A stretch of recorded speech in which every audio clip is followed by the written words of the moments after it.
ഇന്ന് നമുക്ക് ധ്യാൻ ശ്രീനിവാസൻ കേന്ദ്ര കഥാപാത്രത്തിലെത്തുന്ന ഐ ഡി ദ ഫേക്ക് എന്ന മലയാള സിനിമയുടെ കഥ നോക്കിയാലോ. കഥയുടെ ചുരുക്കം എന്തെന്നാൽ, നായകനായ വിനോദിന്റെ ഭാര്യയാണ് ഗൗരി. ഗൗരിയാണെങ്കിലോ അക്ഷയ സെന്ററിൽ ജോലി ചെയ്യുകയാണ്. വിവാഹം കഴിഞ്ഞ് വർഷങ്ങളായിട്ടും അവർക്ക് കുട്ടികളെയില്ല. അതുകൊണ്ട് തന്നെ ട്രീറ്റ്മെന്റ് എടുക്കുകയാണ്. എന്നാൽ ഒടുവിൽ അവരുടെ പ്രാർത്ഥന ദൈവം കേട്ടു. ഗൗരി ഇപ്പോൾ ഗർഭിണിയാണ്. അതേ സമയം തന്നെയായിരുന്നു വിനോദ് ജോലി ചെയ്യുന്ന ഓഫീസിലെ പയ്യനാണെങ്കിൽ അവന്റെ ഗ്രൂപ്പിൽ വന്നതാണെന്ന് പറഞ്ഞ് വിനോദിനൊരു ഫോട്ടോ കാണിച്ചു കൊടുക്കുന്നതും. അത് ഗൗരിയുടെ മോർഫ് ചെയ്ത നഗ്ന ചിത്രമായിരുന്നു. കൂടാതെ ഒരു കുറിപ്പുമുണ്ട്. അതിൽ ഗൗരിയുടെ ശരീരത്തേക്ക് അശ്ലീല രീതിയിൽ വർണ്ണിക്കുകയാണ് ചെയ്തിരിക്കുന്നതും. അതെല്ലാം കാണുന്നതും വിനോദിന് വല്ലാതെ ദേഷ്യം വരും. ഗൗരിയെ പക്ഷേ ഈ ഒരു കാര്യങ്ങളൊന്നും അറിയിക്കത്തേയില്ല. എന്നാൽ ഗൗരിയോടുള്ള പെരുമാറ്റത്തിൽ വിനോദിന് മാറ്റം വന്നു തുടങ്ങി. കാരണം അവളെ കാണുമ്പോഴെല്ലാം അതിലെ വാചകങ്ങളെല്ലാം അവന് ഓർമ്മ വരുവാനായും തുടങ്ങി. അതിന് പിന്നിൽ ആരാണെന്ന് കണ്ടുപിടിക്കുവാനായിട്ടും വിനോദ് തീരുമാനിച്ചു. ഒടുവിൽ ആ ഒരു വാട്സപ്പ് ഗ്രൂപ്പിലെ അഡ്മിനെ കണ്ടെത്തും. അഡ്മിനെ കണ്ടെത്തി ചോദിക്കുന്ന സമയത്ത് അവന് കിട്ടിയതോ ഒരു ഫേസ്ബുക്ക് പേജിൽ നിന്നും. ഫേസ്ബുക്ക് പേജിന്റെ ആളിനെ കണ്ടെത്തുന്ന സമയത്തോ അവന് കിട്ടിയത് വേറൊരാളിൽ നിന്നും. ആ ഒരു ഫോട്ടോ വന്ന ഓരോ വഴിയും വിനോദ് കണ്ടെത്തുകയാണ്. അവസാനം അതിനു പിന്നിലെ മാസ്റ്റർ ബ്രെയിൻ ആരാണെന്നും വിനോദ് അറിയുകയാണ്. അതാരാണ്, എന്തിനാണ് യഥാർത്ഥത്തിൽ അവൻ ഇങ്ങനെയൊക്കെ ചെയ്യുന്നത് എന്നൊക്കെ അറിയണ്ടേ? എങ്കിൽ നമുക്ക് വേഗം സിനിമയുടെ കഥയിലേക്ക് കടക്കാം. അതിനു മുൻപായിട്ട് വീഡിയോ കാണുന്ന കൂട്ടുകാർ ഒന്ന് സപ്പോർട്ട് ചെയ്യാൻ മറക്കരുതേ. സിനിമ തുടങ്ങുമ്പോൾ നായകനായ വിനോദിനെയും ഭാര്യയായ ഗൗരിയുമാണ് കാണിക്കുന്നത്. രണ്ടുപേർക്കും വർഷങ്ങളായി കുട്ടികളില്ലാത്തതിനാൽ IVF ട്രീറ്റ്മെന്റിനായി എത്തിയിരിക്കുകയാണ്. വിനോദ് ഒരു ഫുഡ് ഡെലിവറി കമ്പനിയിലാണ് ജോലി ചെയ്യുന്നത്. കമ്പനിയുടെ മാനേജറായ ജോയ് വിനോദിന്റെ അയൽവാസിയും ഉറ്റ സുഹൃത്തുമാണ്. വിനോദിന്റെ ജോലി എന്തെന്നാൽ പുതുതായി ജോലിക്കെത്തുന്നവർക്ക് ട്രെയിനിങ് കൊടുക്കുക എന്നതായിരുന്നു. വിനോദും ഭാര്യ ഗൗരിയും മാത്രമാണ് അവരുടെ ഫ്ളാറ്റിലുള്ളതും. ജോയിയുടെ മകൾക്ക് ട്യൂഷൻ എടുക്കുന്നത് ഗൗരിയായിരുന്നു. അക്ഷയയിൽ ജോലി ചെയ്തിരുന്ന ഗൗരി IVF ട്രീറ്റ്മെന്റ് എടുക്കുന്നതിനാലാണ് ജോലി ഉപേക്ഷിച്ച് നിൽക്കുന്നതും. ഒടുവിൽ വിനോദിന്റെയും ഗൗരിയുടെയും പ്രാർത്ഥന ഫലിച്ചിരിക്കുകയാണ്. ഗൗരി ഗർഭിണിയായി. കുഞ്ഞിന് വേണ്ടിയിട്ടുള്ള സാധനങ്ങളൊക്കെ അവർ വാങ്ങുന്നു. വിനോദിന്റെ ശമ്പളം കൊണ്ട് മാത്രം അതൊന്നും പറ്റാതായി. അതുകൊണ്ട് 3 മാസം കഴിഞ്ഞപ്പോൾ പഴയതുപോലെ ഗൗരിയോട് ജോലിക്ക് പോകുവാനായിട്ടും വിനോദ് പറയും. എന്നാൽ വിനോദിന്റെ ഓഫീസിൽ പുതുതായി ജോലിക്ക് കയറിയ നിരൂപ് എന്ന പയ്യൻ മറ്റൊരു സ്റ്റാഫിനോട് മോശമായി പെരുമാറി. അതിനെ ചൊല്ലി ജോയിയുമായി ഒരു സംസാരം നടക്കും. മാത്രമല്ല പലപ്പോഴും ഈ നിരൂപ് ഡെലിവറി വൈകുന്നുണ്ടായിരുന്നു. അതിന്റെ കാരണം ചോദിച്ചപ്പോഴോ ഫോൺ കംപ്ലൈന്റ് ആണെന്നാണ് അവൻ പറഞ്ഞത്. എന്നാൽ ജോയി ആണെങ്കിലോ അവന്റെ ഫോൺ പിടിച്ചു വാങ്ങി നോക്കിയപ്പോൾ മുഴുവൻ അശ്ലീല വീഡിയോയും ചിത്രങ്ങളുമായിരുന്നു. ജോയി അവനെ ഒരുപാട് വഴക്ക് പറയുന്നുണ്ട്. അങ്ങനെ ഇരിക്കെ അവർ താമസിക്കുന്നിടത്ത് 113 നമ്പർ ഫ്ളാറ്റിലെ ഒരു പെൺകുട്ടി സൂയിസൈഡ് ചെയ്തു. ആ ഒരു കാര്യം ഗൗരിയെ അറിയണ്ട. അവളെ ടെൻഷനാക്കുന്ന ഒന്നും തന്നെ പറയരുതെന്ന് ഡോക്ടർ പ്രത്യേകം പറഞ്ഞെന്നും വിനോദാണെങ്കിലോ ജോയിയോട് പറയുന്നുണ്ട്. അങ്ങനെ ഇരിക്കെ ഓഫീസിലിരിക്കുന്ന വിനോദിനടുത്തെത്തിയ നിരൂപാണെങ്കിലോ അവരുടെ വാട്സപ്പ് ഗ്രൂപ്പിൽ വന്ന ഒരു ചിത്രം കാണിച്ചു കൊടുക്കും. സാറേ, സാറിനെയും വൈഫിനെയും ഞാൻ മുൻപും കാണാറുണ്ട്. ദേ ഇത് നോക്കിയെന്ന് പറഞ്ഞിട്ടാണ് ആ ഒരു ചിത്രം കാണിച്ചു കൊടുക്കുന്നതും. അത് ഗൗരിയുടെ അശ്ലീല ചിത്രമായിരുന്നു. അക്ഷയ സെന്ററിലെ രതികുമാരി എന്ന ക്യാപ്ഷൻ കൊടുത്ത് മോർഫ് ചെയ്ത ചിത്രമായിരുന്നു അത്. ഗൗരിയുടെ ശരീരത്തെ വർണ്ണിച്ചെഴുതിയിട്ടുമുണ്ട്. അത് കണ്ട വിനോദിന് എന്ത് ചെയ്യണമെന്നറിയില്ല. വീട്ടിലെത്തിയ വിനോദ് നിരൂപിനെ വിളിച്ചിട്ട് ആ ഒരു ചിത്രം ഡിലീറ്റ് ചെയ്യാനാകുമോ എന്ന് ചോദിക്കും. ഡിലീറ്റ് ചെയ്യാൻ അഡ്മിന് മാത്രമേ കഴിയൂ എന്നും നിരൂപ് പറയുന്നു. തന്നെ കൂടി ആ ഒരു ഗ്രൂപ്പിൽ ആഡ് ചെയ്യുമോ എന്ന് വിനോദ് ചോദിക്കുമ്പോൾ നിരൂപാണെങ്കിലോ ഗ്രൂപ്പിൽ ജോയിൻ ചെയ്യാനുള്ള ലിങ്കും അയച്ചു കൊടുക്കും. ഗ്രൂപ്പിൽ കയറിയ വിനോദ് ഫോട്ടോ പോസ്റ്റ് ചെയ്ത ആളിന്റെ നമ്പറിൽ വിളിക്കുമെങ്കിലും കോള് കിട്ടുന്നതേയില്ല.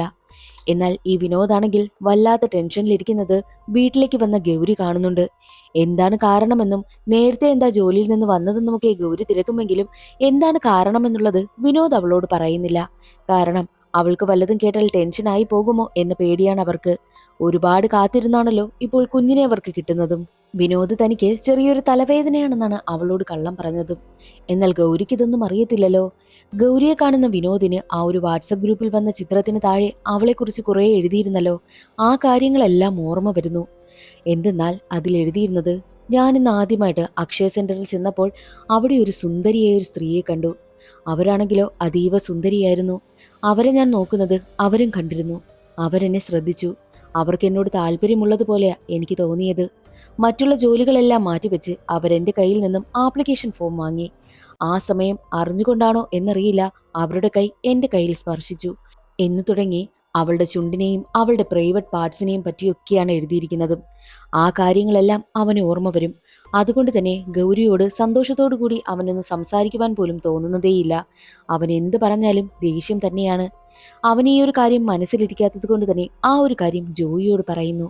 ജോയി തന്റെ സൈബർ സെല്ലിൽ ജോലി ചെയ്യുന്ന കൂട്ടുകാരനോട് ഈ ഒരു കാര്യം പറയും. അങ്ങനെ ആ ഒരു വാട്സപ്പ് ഗ്രൂപ്പ് നടത്തുന്ന അഡ്മിനെ കണ്ടെത്തുകയാണ്. അവന്റെ പേര് അനീഷ് എന്നായിരുന്നു. അനീഷിന്റെ ഡീറ്റെയിൽസ് എല്ലാം കളക്ട് ചെയ്ത ജോയ് അനീഷിനെ കണ്ടെത്തി അവന് വിരട്ടി ആ ഫോട്ടോയ്ക്ക് ഡിലീറ്റ് ചെയ്യിപ്പിക്കും. എന്നിട്ട് വിനോദിനോട് പറയുന്നുണ്ട്, ഇനി ഇതിന്റെ പിന്നാലെ പോണ്ട, ഫോട്ടോയൊക്കെ ഞാൻ ഡിലീറ്റ് ചെയ്യിപ്പിച്ചുവെന്ന്. പക്ഷേ വിനോദിന്റെ മനസ്സിൽ ദേഷ്യം മാറിയില്ല. അവനാണെങ്കിലോ ഒരു ഡെലിവറി ബോയുടെ വേഷത്തിൽ അനീഷിന്റെ സ്ഥലം കണ്ടുപിടിച്ച് അവിടേക്ക് എത്തുകയാണ്. എന്നിട്ട് അവനെ ഒരുപാട് തല്ലും. ആ ഫോട്ടോയെ സംബന്ധിച്ചുള്ള സത്യം പറയടാ എന്ന് പറഞ്ഞിട്ടാണ് വിനോദ് അനീഷിനെ ഒരുപാട് തല്ലുന്നതും. അപ്പോൾ അനീഷ് സത്യം പറയുവാനായും ആരംഭിച്ചു. ഞാൻ നടത്തുന്ന വാട്സപ്പ് ഗ്രൂപ്പിൽ എനിക്ക് ഒരുപാട് ക്ലയൻസ് ഉണ്ട്, ഒരുപാട് സ്ത്രീകളുമുണ്ട്. സ്ത്രീകളെ ആവശ്യമുള്ളവർക്ക് ഞാൻ എത്തിച്ചു കൊടുക്കുകയാണ് ചെയ്യുന്നത്. വാട്സപ്പ് ഗ്രൂപ്പ് ആക്റ്റീവായി ഇരിക്കുവാൻ വേണ്ടിയിട്ടാണ് ഞാൻ ഇങ്ങനെയുള്ള കാര്യങ്ങളൊക്കെ പോസ്റ്റ് ചെയ്യുന്നതും. പക്ഷേ എനിക്ക് ഈ ഒരു ഫോട്ടോ കിട്ടിയത് ഒരു ഫേസ്ബുക്ക് പേജിൽ നിന്നാ, അല്ലാതെ ഞാനായിട്ട് ക്രിയേറ്റ് ചെയ്തതല്ല എന്നും അനീഷ് പറയുന്നു. അങ്ങനെ വിനോദ് ആ ഒരു ഫേസ്ബുക്ക് പേജിന്റെ ഡീറ്റെയിൽസ് എല്ലാം എടുത്തുകൊണ്ട് പോവുകയാണ്. വിനോദിനാണെങ്കിലോ വല്ലാത്ത സങ്കടവും. ആ ഒരു ഫേസ്ബുക്ക് പേജിന്റെ കാര്യം വിനോദ് ജോയിയോട് പറയുന്നു. എന്നാൽ ജോയി പറയുന്നത്, ഇതൊന്നും നമ്മളെ കൊണ്ട് കൂട്ടിയാൽ കൂടില്ലടാ, നമുക്ക് ഈ ഒരു വിവരം പോലീസിനെ അറിയിക്കാമെന്നും പറഞ്ഞു. അങ്ങനെ അവിടുത്തെ SIയെ പോയി കാണുകയാണ്. എന്നാൽ SI പറയുന്നത്, നിങ്ങളുടെ അതേ ഫ്ലാറ്റില് ഒരു പെൺകുട്ടി തൂങ്ങി മരിച്ചില്ലേ, ആ പെൺകുട്ടിക്കും ഇതേ പ്രശ്നം തന്നെയായിരുന്നു. അവളുടെ ഫോട്ടോ ആരോ മോർഫ് ചെയ്തിരുന്നു. അതുകൊണ്ടാ അവൾ ആത്മഹത്യ ചെയ്യുവാനേയും കാരണം. അവളെ സഹായിക്കുവാനോ അവളെ ഒന്ന് കേൾക്കുവാനോ ആരും തന്നെ ഇല്ലായിരുന്നു. പക്ഷേ നിങ്ങളുടെ ഭാര്യയുടെ കാര്യം അങ്ങനെയല്ല. അവളെ നിങ്ങൾ മനസ്സിലാക്കണം, അവളുടെ കൂടെ നിൽക്കണം എന്നുള്ള കാര്യമൊക്കെ പോലീസ് പറഞ്ഞ് മനസ്സിലാക്കുന്നു. അങ്ങനെ വിനോദിനാണെങ്കിലോ ആകെ ടെൻഷനായിരുന്നു. അടുത്ത ദിവസം ഗൗരിയും കൊണ്ട് അക്ഷയ സെന്ററിലേക്ക് പോകുന്ന വഴിയിൽ ട്രാഫിക്കിൽ വെച്ച് ഒരു പുരുഷനാണെങ്കിലോ ഗൗരിയെ വല്ലാതെ നോക്കുന്നത് വിനോദ് കാണുന്നുണ്ട്. അപ്പോഴെല്ലാം വിനോദിന്റെ മനസ്സിലെ ടെൻഷൻ എന്തെന്നാൽ, ആ ഒരു വാട്സപ്പ് ഗ്രൂപ്പിൽ വന്ന ഫോട്ടോ കണ്ടിട്ടാണോ ഇവരൊക്കെ ഇങ്ങനെ നോക്കുന്നത് എന്നതായിരുന്നു. ഗൗരി അക്ഷയ സെന്ററിലേക്ക് കയറി പോകുന്ന സമയത്തും ഓപ്പോസിറ്റ് വരുന്ന പുരുഷനും അവളെ അങ്ങനെ തന്നെയാണ് നോക്കുന്നത്. അതൊക്കെ കാണുന്ന വിനോദിന് വല്ലാതെ ദേഷ്യം വരും. ഇതിന് പിന്നിൽ നടക്കുന്ന കാര്യങ്ങളെല്ലാം കണ്ടെത്തണം എന്നുള്ള വാശി അവനുണ്ടാകുന്നു. അങ്ങനെ അന്നേ ദിവസം വിനോദാണെങ്കിലോ ആ ഒരു ഫേസ്ബുക്ക് പേജ് മുഴുവൻ അരിച്ചു പറക്കും. ഒരുപാട് പോസ്റ്റുകൾക്കിടയിൽ നിന്നും ഗൗരിയുടെ ആ ഒരു പോസ്റ്റ് അവന് കിട്ടുകയാണ്. അതിൽ പോയി അവൻ കമന്റ് ചെയ്യുന്നു, ഈ ഒരു സ്ത്രീയെ കിട്ടുമോ എന്ന്. അപ്പോൾ അതിന് റിപ്ലൈ ആയിട്ട് കിട്ടുമെന്നാണ് മറുപടി വന്നതും. ഉടനെ തന്നെ അവന്റെ ഇൻബോക്സിൽ മെസ്സേജും വരുന്നുണ്ട്, നിങ്ങൾക്ക് ഈ ഒരു സ്ത്രീയെ വേണമെങ്കിൽ ഈ ഒരു നമ്പറിൽ കോൺടാക്ട് ചെയ്യുക എന്നതായിരുന്നു. കാശിന്റെ കാര്യവും പറയുന്നുണ്ട്. പക്ഷേ കാശ് ഞാൻ നേരിട്ട് കാണുമ്പോൾ തരാമെന്നാണ് വിനോദ് പറഞ്ഞതും. ഈ സ്ത്രീയെ തന്നെ വേണമെന്നവൻ പറയുമ്പോൾ ആ നമ്പറിൽ കോൺടാക്ട് ചെയ്യുവാനാണ് ആ റിപ്ലൈ തന്നാൾ പറഞ്ഞതും. ഉടനെ തന്നെ വിനോദ് ആ ഒരു നമ്പറിലേക്ക് വിളിക്കുന്നു. അപ്പോൾ അയാളാണെങ്കിലോ വരേണ്ട സ്ഥലവും ഡീറ്റെയിൽസും എല്ലാം പറഞ്ഞു കൊടുക്കും. ആ സ്ത്രീയെ തന്നെ വേണമെന്ന് പറയുമ്പോൾ ആദ്യം നിങ്ങൾ അവിടേക്ക് വരുവാനായിട്ടാണ് വിളിച്ചാളും പറഞ്ഞത്. അങ്ങനെ അടുത്ത ദിവസം ഫോൺ വിളിച്ച ആൾ പറഞ്ഞ ആ ഒരു ഹോട്ടലിലേക്ക് എത്തുകയാണ്. അതൊരു വലിയ ഹോട്ടലായിരുന്നു. അയാൾ പറഞ്ഞു കൊടുത്ത റൂം നമ്പറിൽ പോയി കോളിംഗ് ബെൽ അടിക്കും. പക്ഷേ ഡോറ് തുറന്നത് രണ്ട് വൃദ്ധ ദമ്പതിമാർ. ഉടനെ തന്നെ വിനോദ് അവിടെ നിന്ന് പോകുവാനായി ഇറങ്ങുന്ന സമയം തന്നെ പിന്നിലൂടെ വന്നൊരാൾ വിളിക്കും. അയാൾ പറയുന്നത്, നേരിട്ട് നമ്പറൊക്കെ അങ്ങ് പറഞ്ഞു തന്നാൽ പോലീസാണോ ഇല്ലയോ എന്ന് അറിയണ്ടേ, അതിനു വേണ്ടിയിട്ടാ മാറ്റി പറഞ്ഞതെന്ന് പറഞ്ഞിട്ട് വിനോദിനെ കൂട്ടിക്കൊണ്ട് റൂമിലേക്ക് പോകുന്നു. അയാൾ വിനോദിനോട് പറയും, ഞാൻ ഒരുപാട് ഫോട്ടോ കാണിച്ചു തരാം, ഞങ്ങളുടെ കൈവശം നല്ല അടിപൊളി സ്ത്രീകൾ വേറെയുണ്ട്, നിങ്ങൾക്ക് ആരെ വേണമെങ്കിലും സെലക്ട് ചെയ്യാമെന്ന് പറയും. എന്നാൽ വിനോദ് പറയുന്നതോ, അത് പറ്റില്ല, എനിക്ക് ആ ഫോട്ടോയിൽ കണ്ട സ്ത്രീയെ തന്നെ വേണമെന്ന് പറയും. എന്നാൽ അതിന് മറുപടിയായിട്ട് അയാൾ പറയുന്നതോ, ആ സ്ത്രീയെ തന്നെ വേണമെന്ന് വാശി പിടിക്കുന്നതിനാ, ഞങ്ങളുടെ കയ്യിൽ വേറെ സ്ത്രീകളുണ്ട് എന്ന് പറയും. അത് കേട്ടതും വിനോദിന് വല്ലാതെ ദേഷ്യം വരും. വിനോദാണെങ്കിലോ അയാളെ ഒരുപാട് തല്ലുന്നു. അവസാനം അയാൾ പറയുന്നത്, എനിക്ക് ഈ ഒരു പേജ് മറ്റൊരാളുടെ കയ്യിൽ നിന്ന് കിട്ടിയത്, അത് കിട്ടുന്ന സമയം തന്നെ ഈ പോസ്റ്റ് ഉണ്ടായിരുന്നു, അല്ലാതെ ഞാൻ ചെയ്തതല്ല എന്നുള്ള കാര്യം അയാൾ പറയും. അങ്ങനെ അയാളിൽ നിന്നും ഹരീഷ് എന്നൊരാളാണ് ഈ ഒരു പേജിന് പിന്നിൽ എന്നുള്ള കാര്യം വിനോദിന് മനസ്സിലാകുന്നു. അങ്ങനെ വിനോദ് തിരികെ വീട്ടിലേക്ക് എത്തുകയാണ്. അപ്പോൾ അവിടെ ദേഷ്യത്തിലിരിക്കുന്ന ഗൗരിയെ കാണും. ഗൗരി വിനോദിനോട് ചോദിക്കും, നിങ്ങൾക്ക് സത്യത്തിൽ എന്താ പറ്റിയത്? കുറേ ദിവസമായി എന്നോട് മിണ്ടില്ല, പഴയതുപോലെ കെയറിംഗ് ഒന്നുമില്ല, എന്താ നിങ്ങൾക്ക് പറ്റിയെന്ന് ചോദിക്കുന്നു. എന്നാൽ വിനോദാണെങ്കിലോ ഒരു പ്രശ്നവുമില്ല, ഓഫീസിലെ ചെറിയ ടെൻഷനുകളാണെന്ന് അവൻ കള്ളം പറയും. എന്നാൽ അത് കേട്ട് ഗൗരിയാണെങ്കിലോ തന്റെ മോർഫ് ചെയ്ത ആ ഒരു ഫോട്ടോ ഉണ്ടല്ലോ ഗ്രൂപ്പിൽ വന്ന, അതെടുത്ത് വിനോദിനെ കാണിച്ചിട്ട് ചോദിക്കും, ഈ ഒരു ഫോട്ടോയാണോ നിങ്ങളുടെ പ്രശ്നമെന്ന് ചോദിക്കുന്നു.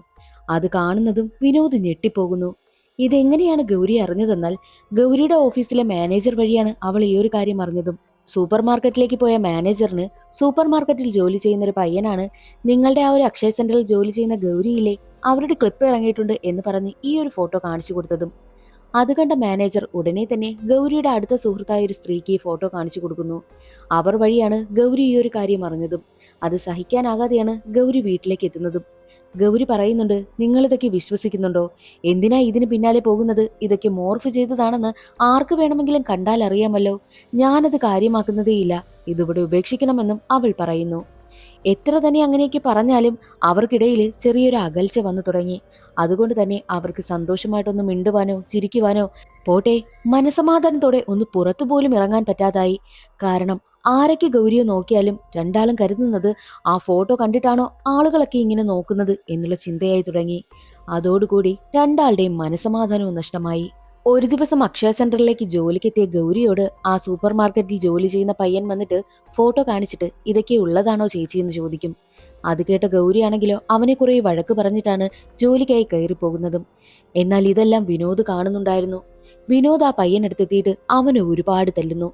ആ പയ്യനാണെങ്കിൽ വിനോദ് തല്ലിയതിൽ വലിയ ദേഷ്യമുണ്ടായിരുന്നത് കൊണ്ട് തന്നെ ഉടനെ അവൻ ഫേസ്ബുക്കിൽ ലൈവിൽ വരും. എന്നിട്ട് ഗൗരിയുടെ ആ ഒരു ഫോട്ടോ കാണിച്ചിട്ട്, ഈ ചേച്ചിയുടെ മോർഫ് ചെയ്ത ഫോട്ടോ ഇറങ്ങിയിട്ടുണ്ട്, ഇതുപോലെ ഒരുപാട് സ്ത്രീകളുടെ ഫോട്ടോസ് ഇറങ്ങുന്നുണ്ട്, നമ്മൾ ഇതിനെതിരായി പ്രതികരിക്കണമെന്നും അവൻ ലൈവ് വരുന്നു. അതോടുകൂടി കാണാതിരുന്ന എല്ലാവരും ഗൗരിയുടെ ഫോട്ടോ കാണുകയും ലോകം മുഴുവനും അറിഞ്ഞു എന്ന് തന്നെ പറയാം. അതും കൂടി ആയപ്പോൾ വിനോദിന് വല്ലാതെ ദേഷ്യം വരും. വിനോദ് ഉടനെ തന്നെ ആ പയ്യനെതിരായിട്ട് പോലീസിൽ കംപ്ലൈന്റ് കൊടുത്തു. അങ്ങനെ പോലീസുകാരാണെങ്കിലോ അവനെ അറസ്റ്റ് ചെയ്തു കൊണ്ടുപോവുകയും ചെയ്തു. ഈ ഒരു പ്രശ്നം രൂക്ഷമായതുകൊണ്ട് തന്നെ ഹരീഷിനെ കണ്ടെത്തുക എന്നത് വിനോദിന്റെ വാശിയായി. അവസാനം ഹരീഷിനെ കണ്ടെത്തുകയാണ്.